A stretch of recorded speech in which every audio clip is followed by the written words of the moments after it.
बांग्लादेश के चुनाव पर सबकी नजर थी और अब देश में करीब 20 साल बाद बीएनपी की सरकार फिर से बनने जा रही है। 2008 से 2024 तक वहां शेख हसीना की अवामी लीग सत्ता में थी। इस जीत के साथ पूर्व प्रधानमंत्री खालिदा जिया के बेटे और बीएनपी अध्यक्ष तारिक रहमान का प्रधानमंत्री बनना लगभग अब तय ही माना जा रहा है। तारिक ने 2 सीटों से चुनाव लड़ा था और दोनों पर ही जीत दर्ज की है। वो पिछले साल दिसंबर में 17 साल बाद देश लौटे थे और उनके नेतृत्व में बीएनपी ने यह चुनाव लड़ा, बड़ी जीत यहां पर दर्ज की है। कई सारी तस्वीरें, कई सारी खबरें कल बांग्लादेश से लगातार सामने आती रही। देर रात तक जो काउंटिंग है वो होती रही, कहूंगा सुबह तक ये काउंटिंग होती रही। मेरे साथ बेहद खास मेहमान सीधा बांग्लादेश की राजधानी ढाका से जुड़े हुए हैं शोएब साहब। शोएब साहब वरिष्ठ पत्रकार हैं, बहुत बहुत स्वागत सर आपका दैनिक जागरण पर। और इनका परिचय मैं दूं, बेहद बेबाकी से अपनी बात को रखते हैं, बेहद बेबाकी से और बहुत शानदार तरीके से पत्रकारिता ये करते हैं। अपना खुद का ब्लिट्स जो है वो जो चैनल है वो चलाते हैं। सर बहुत बहुत स्वागत फिर से।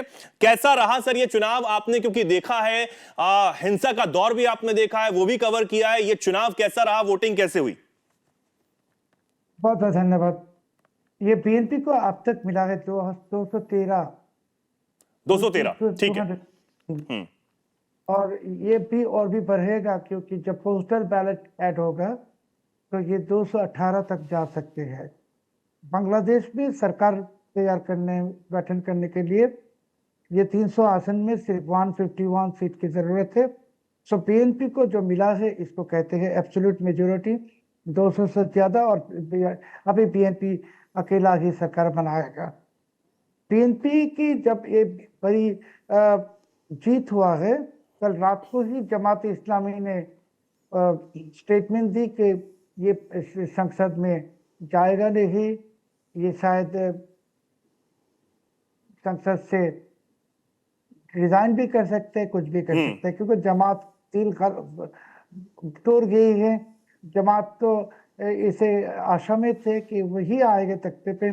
हाँ। और पाकिस्तान से बहुत सारे पत्रकार भेजा पाकिस्तान से, और म्यूजिकल बैंड भी भेजा कि जमात की कल जीत होगा तो आज ये जश्न मनाने वाले थे। मगर इसके जश्न अभी एकदम मुहर्रम की रोने की जगह पे चले गई। और पाकिस्तानी जितने पत्रकार आए थे सब आधी सुबह वापस चले गए पाकिस्तान, दिल तोड़ दिया। सो बीएनपी जीत गई। ये बीएनपी की जीत नहीं है एक्चुअली चेतन भाई। ये जो 18 महीने तक बांग्लादेश के ऊपर जो जिहादी कट्टरपंथी के फोर और बहुत कुछ लफड़े हम लोगों ने देखा है जी। और महिलाओं के बारे में जमात इस्लामी की जो बहुत ही ऑब्जेक्शनेबल कमेंट्स, और इनके जो कोशिश थे कि महिलाओं को घर में भेज देंगे, इनके जो कोशिश थे बांग्लादेश को खिलाफत राष्ट्र पैदा करने की, जी। बांग्लादेश को फिर से पूर्व पाकिस्तान बनाने की जमात की, और इस्लामी आंदोलन बांग्लादेश जिसने एकदम ऐलान भी कर दिया था कि बांग्लादेश को वो अफगानिस्तान बनाएगा। सो इस्लामी आंदोलन के जो मेन लीडर है वो पूरे दो सीट में कॉन्टेस्ट किया था, दोनों सीट से उसके जमानत बाजियाब्त हो गई और हार गई, उसको सीट भी नहीं मिला। और जमात इस्लामी तो अभी अपोजिशन में है। ये किस्मत है उनकी कि जमात की जिंदगी में ऐसी इतने आसन मिला। जमात को आज तक जितने चुनाव हुआ बांग्लादेश में 91 से लेके 2024 तक कभी भी जमात को 10 से ज्यादा सीट नहीं मिला था। इस वक्त जमात को मिला, और ये जमात की सीट नहीं है बल्कि एक्चुअली अवामी लीग की जो सपोर्टर बांग्लादेश में है तकरीबन 3.5 करोड़ से 4 करोड़, ये अवामी लीग के सपोर्टर्स ने बीएनपी के ऊपर बदला लेने के लिए जमात इस्लामी को वोट दिया, और इसकी वजह से जमात को इतने सारे आसन मिला।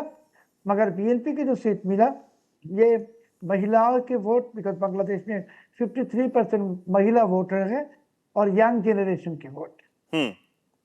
शोएब साहब एक सवाल ये कि कितना परसेंट वोट जो है वो हुआ है? जो खबरें चल रही हैं वो 60% के आसपास वोटिंग टोटल हुई है, यही सही है? जी फिर से कहिए सर, टोटल वोटिंग जो है वो कितनी हुई है? 60% के आसपास ही हुई है? 60? इनके कहना है कि 64%। 64%। शोएब साहब, हाँ जी जी जी।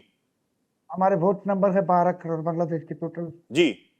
शोएब साहब, जिस तरीके से अब ये बड़ी जीत बीएनपी की मानी जा रही है, कैसे देखते हैं आप भारत के लिहाज से भी? क्योंकि आप चीजों को कवर करते हैं, देख भी रहे हैं। तारिक रहमान जब से आए हैं, उनका जो एजेंडा रहा और जिस एजेंडे पर उन्होंने चुनाव लड़ने का फैसला किया, जो उन्होंने लोगों के सामने बताया, कम समय उनके पास था लोगों तक अपनी बात पहुंचाने का।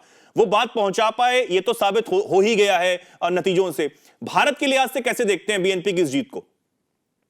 बीएनपी 1991 में तख्ते पे थे, बीएनपी 2001 में भी तख्ते पे थे, और भारत के साथ बांग्लादेश के रिश्ते बहुत अच्छा रहा।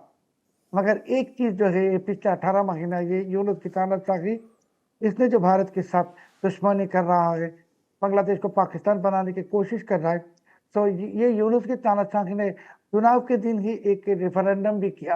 हाँ।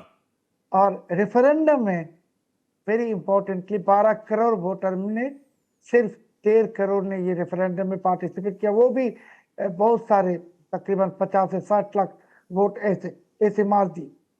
मगर भारत के साथ अभी फिर से नए रिश्ते शुरू करेगा बीएनपी, हमारी आशा है, क्योंकि बीएनपी इलेक्टेड गवर्नमेंट है और पॉलिटिकल पार्टी है। यूरोप की तरह फ्रांस से आके ये देश में बात नहीं की है।